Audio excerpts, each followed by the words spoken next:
திருவண்ணாமலையில் ஆடி மாத பௌர்ணமி கிரிவலத்தை முன்னிட்டு நேற்று 2வது நாளாக லட்சக்கணக்கான பக்தர்கள் கிரிவலம் சென்றனர். இதில் கலெக்டர் பாஸ்கர பாண்டியன் கிரிவல பாதையில் ஆய்வு செய்து பக்தர்களுக்கு இடையூறாக உள்ள சாலையோர ஆக்கிரமிப்பு கடைகளை அகற்றி ஒலிபெருக்கிகளை அகற்றினார்.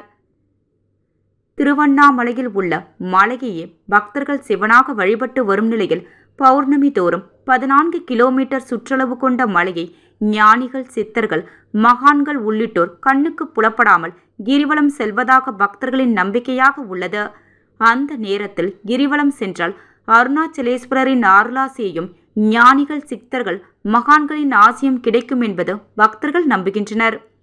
இதனால் பௌர்ணமி தோறும் லட்சக்கணக்கான பக்தர்கள் கிரிவலம் செய்கின்றனர்.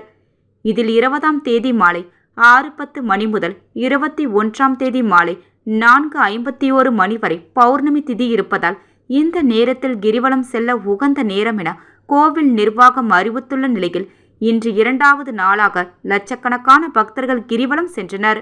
மேலும் கிரிவல பாதையில் கலெக்டர் பாஸ்கர பாண்டியன் ஆய்வு செய்து பக்தர்களுக்கு இடையூறாக இருந்த சாலையோர ஆக்கிரமிப்பு கடைகளை அகற்றினார். மேலும் ஒலிபெருக்கி வைத்து வியாபாரம் செய்யப்பட்ட கடைகளில் ஒலிபெருக்கிகளை அகற்றினார். அருணாச்சலேஸ்வரர் கோவிலில் சுவாமி தரிசனம் செய்த 5 மணி நேரம் நீண்ட வரிசையில் காத்திருந்து சுவாமி தரிசனம் செய்து வழிபட்டனர்.